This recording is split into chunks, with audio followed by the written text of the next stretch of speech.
Hello everybody and welcome back to Stellaris, where it's been a little bit and version 3.6 has come out. Now, this is not maybe going to mean much for people who are not familiar with Stellaris, but for this first couple of minutes, we're just going to go over some of the changes that have been done in version 3.6, because there's actually been quite a lot that has changed, and I haven't covered it until now.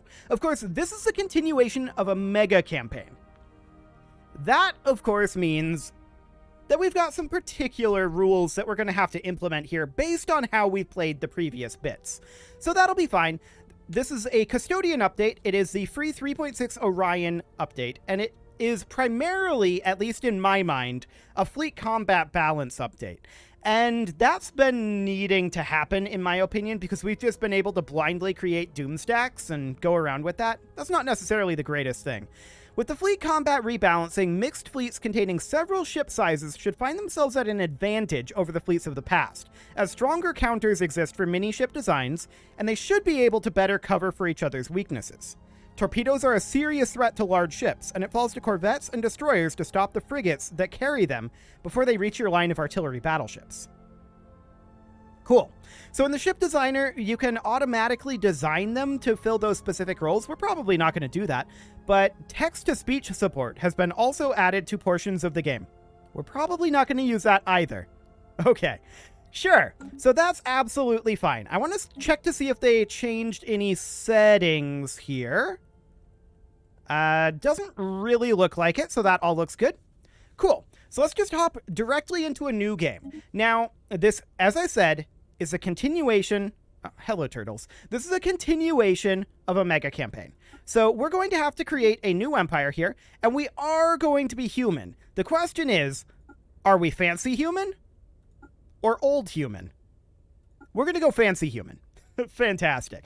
So that'll be fine, and we are not going to be this. We are, of course, the Bizzaro-Ottomans. Cool. The adjective, of course, is Armenian, and that's what makes us bizarre. The plural, or actually, I guess we should be Bizzaro-Ottoman. The plural should be Bizzaro-Ottomans.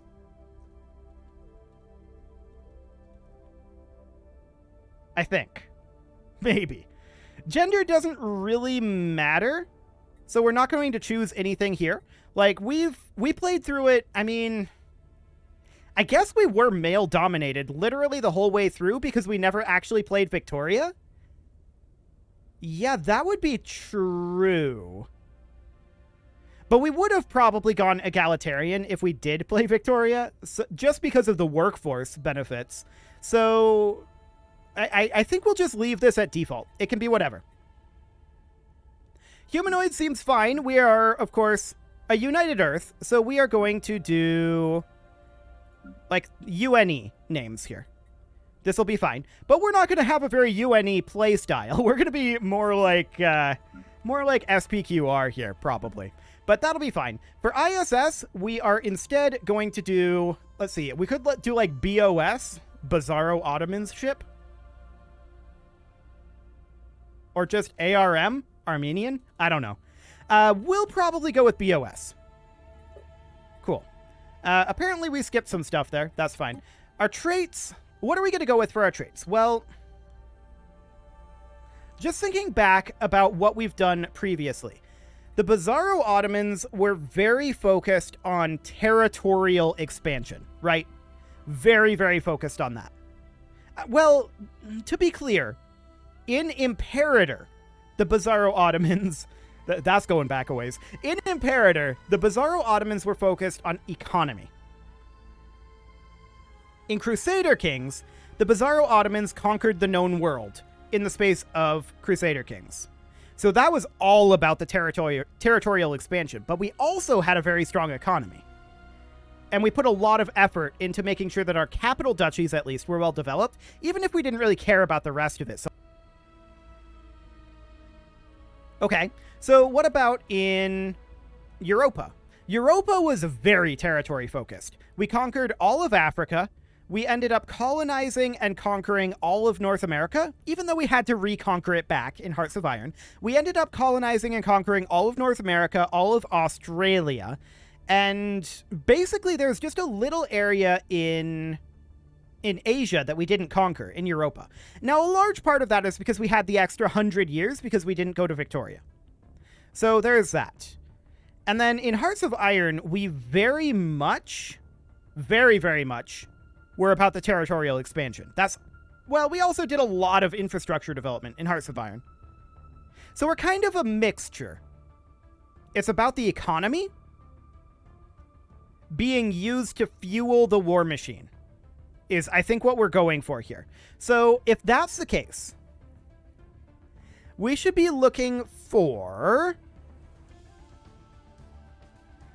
I mean, consumer goods upkeep would be good. That would allow us to focus more on alloy production.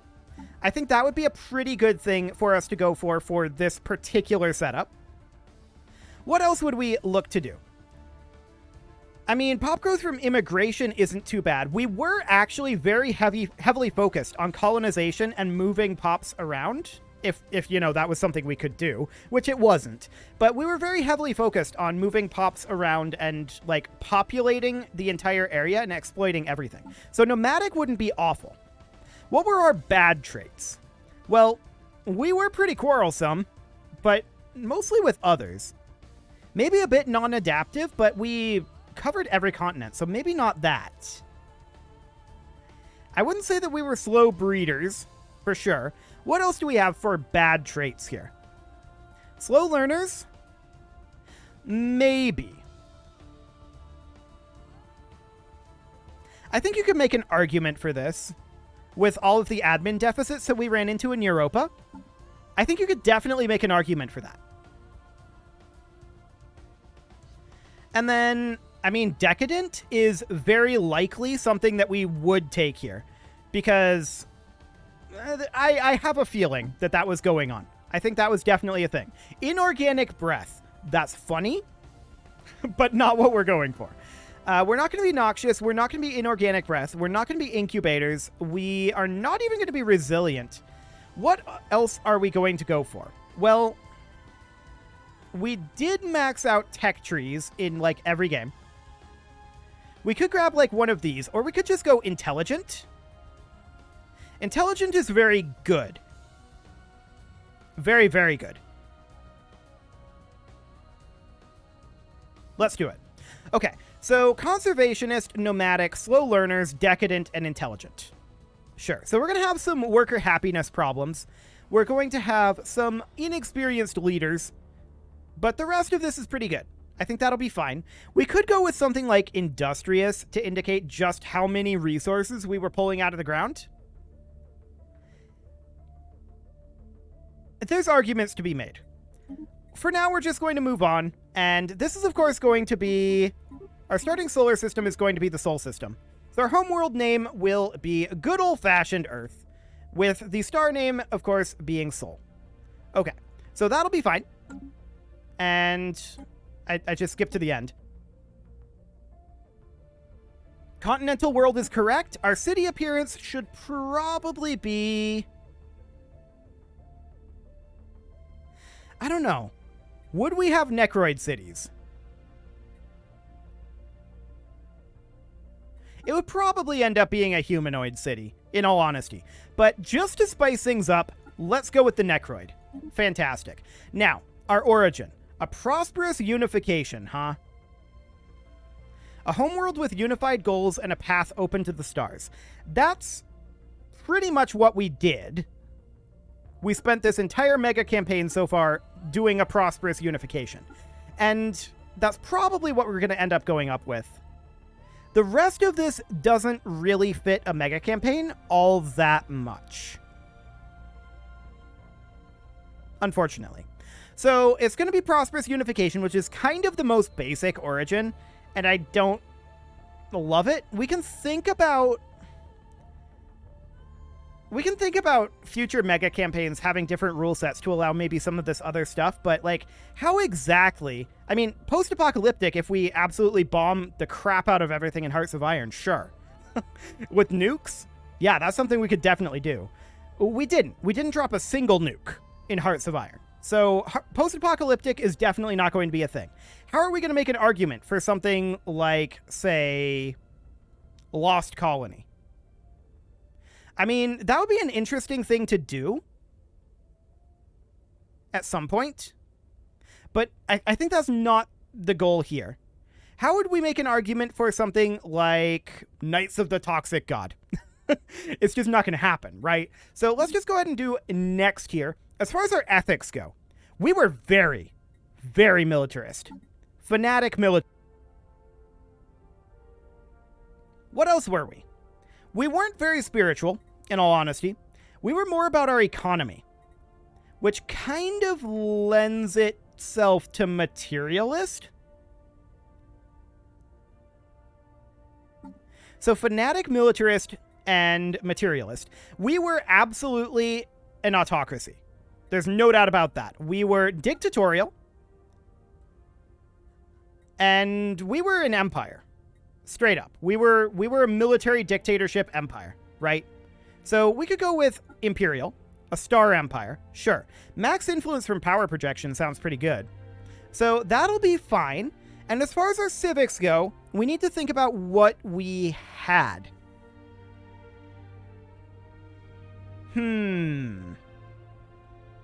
And also what we're going for. So I should say, Armenia stands alone. That's all there is to it. Armenia stands alone. It does not have friends. It does not need friends. It has never had friends. That's what we're going with here. Armenia stands alone, and everyone will become Armenian. In some way. We're going for conquest here. Absolutely. So I'm thinking a warrior culture. Duelists turn alloys into unity, amenities, and naval capacity, replacing entertainers. I don't like spending alloys, but the rest of that is actually pretty good. Okay, what other civic might we want? Nationalistic zeal? Actually, that war exhaustion gain is really nice. Claim influence cost reduction is nice too. Yeah, let's go for that. So warrior culture and nationalistic zeal. That's basically what we were playing as. And militarist is our advisor. Only in battle can the true metal of any sentient organism be measured. Have at thee. Exactly. What she said. Fantastic. So our empire name is maybe not the Armenian hegemony. We are the Bizzaro-Ottomans, but the nation is Armenia, right? Do we just want to go with good old-fashioned Armenia? Yes. Yes, we do. Beautiful. Okay, so our flag. What does the Armenian flag look like? I don't actually know that. Armenia. Okay, let's find out. Oh, okay. Well, that's very boring. Okay. In that case, we would be going for... We don't really have the ability to make that flag. So it's like 3 horizontal lines, red, blue, yellow.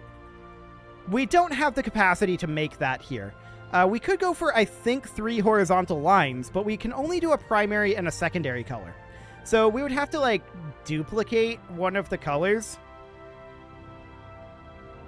That's probably acceptable. We could go with something like this. And then the actual sigil on here, is there an option to not have a sigil? Because there isn't one on the Armenian flag. Maybe we would go with something that is like as subtle as we can, which would end up being, I don't know, something like this or like this. Just to indicate the A? Maybe. I like this one better if we're going to go with this. Surely there's one that's... I mean, we could go with like that. Yeah, making this flag is not really possible in the Stellaris system, but it is what it is. So let's go ahead and get our primary color to be, I think, red. And then our secondary color, we could have it be blue or yellow. I think we're going to go for yellow. I think it will mesh better. However, I'm colorblind, and I think this one is yellow and this one is green. They look identical. But I'm pretty sure, based on the other color swatches around here, this is green and this is yellow. I think. It's going to be a little cringy if I got that wrong. But if I did, you can just know it's because I'm colorblind. Perfect. So next. What type of ship are we going to go for? We could definitely go for humanoid ships. But I kind of want to go with something a little bit different. I don't really like these Imperial ships. I kind of want to go for the Necroid ship set. I think those fit Armenia a little bit better. Beautiful. By the way, we are running every DLC. Let me check to make sure that they haven't released any additional DLCs. I don't think they have. What do you got for me, Steam? Yeah, the latest one was Toxoids, so we've got everything. Perfect. Okay, so we're going to go with the Necroid ship. And as far as our ruler goes, I don't care about any of this. Catalina Sanchez, sure. This is fine. The ruler will change eventually, so that's okay. We'll go ahead and save this. Armenia has been saved successfully. Now, if we wanted to be correct, or more correct, this would be a horizontal line rather than a diagonal line. And can we actually make that horizontal? Surely there's a horizontal line option. Let's go back into the flag. I mean, there's this thing. We could pretend that that's like half of the flag. Except that I believe that the red and the yellow... Yeah, it would be blue, actually. So it would be like, not that. Red, and then the secondary color would be like a darker blue than this. Like this blue. Like that. And then this is like half of the flag. And then the other half is down here. We could do that. That's a potential option.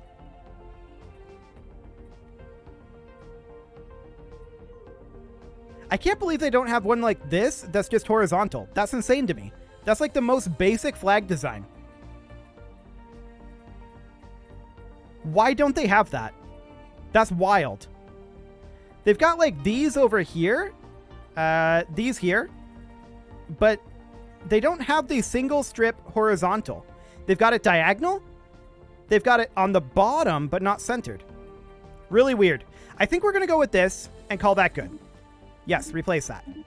Okay. So this seems good. This is, of course, going to be Armenia, full of Bizzaro-Ottomans. Perfect. Okay, as far as our galaxy shape goes, we're going to try out one of the new galaxy shapes. And as you can see here, there's a number of these. And I think we're going to go for the reworked Spiral Forearm Galaxy. We're definitely going to bump this up to a huge galaxy, naturally. Why would we not do that? And our crisis type is going to be actually all. There we go. So the way that all works is you receive your first crisis randomly, and then the second crisis, which is stronger, and then the third crisis, which is stronger still. Cool. We're going to turn off the victory year. We don't care about that. And just because I want a little bit of extra time to build up for that crisis, we're going to add in 50 years for the mid game and then 50 years for the end game as well. Cool. So we're definitely not going to be playing on Ensign. I can tell you that. We are going all the way up to Grand Admiral. Are we going to have scaling difficulty? I usually like to play with scaling difficulty. I like the way it feels. The AI doesn't feel like it just jumps out ahead with huge bonuses, but it keeps up with you nicely on Grand Admiral with scaling difficulty on. So they actually changed this. Reaching maximum at the late game start year. Okay, so we'd want this to be at like the mid game start year.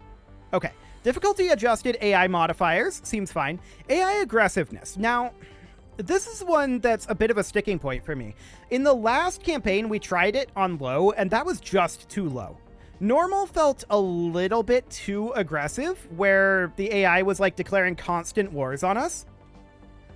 And there wasn't much of a middle ground there. Hopefully the scaling mid-game will make there be a bit of that. Otherwise, I think the rest of this is reasonably fine.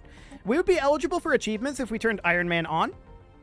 But I'm going to turn it off because I don't like to have Iron Man on for these because you never know.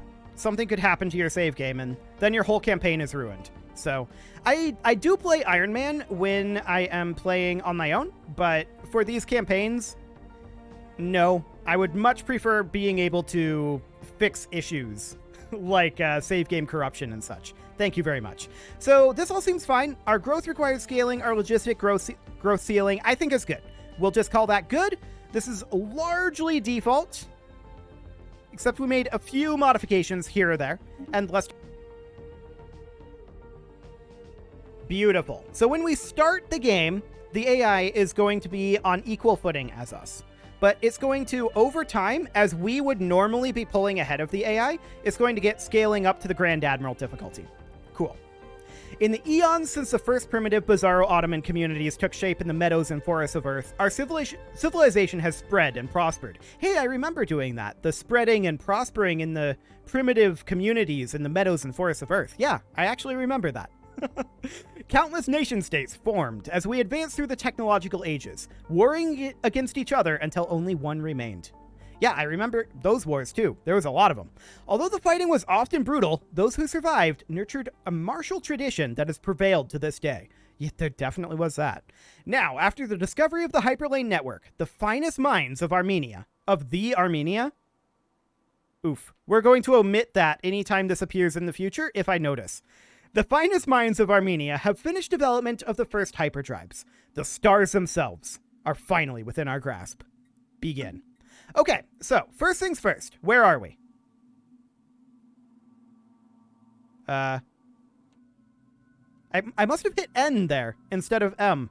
Okay, so obviously we started in Earth, so we've got Barnard Star, we've got Alpha Centauri, with a potentially habitable continental world right there. We should immediately send a science ship to go investigate that. Beautiful. Next up, our construction ship is going to... Let's see, I'm just looking at our resources up here. Minerals are going to become a pain point for us. So we're going to build a mining station around Ganymede first. There we go. On Earth... Well, now, there's that planet automation button there. That's right. They took that out of the sectors. I forgot about that. We're not going to use that. I'm pretty sure. We're probably going to manually develop our planets. And actually, let's look at the new ship designer as well. So this is currently the John Henry class corvette. It is a picket ship by default. Interesting. Now, I do normally have my corvettes be picket ships. So that's absolutely fascinating. I'm not sure about having the very first corvette being picket ships, but okay. I'm not noticing... the ship roll here. So the auto design is currently taking control over that. We'll get rid of the auto generate design and auto upgrade. And the ship roll here... I see. So we put that as a screen. Where does it say what our design is? Oh, okay, that changes the section.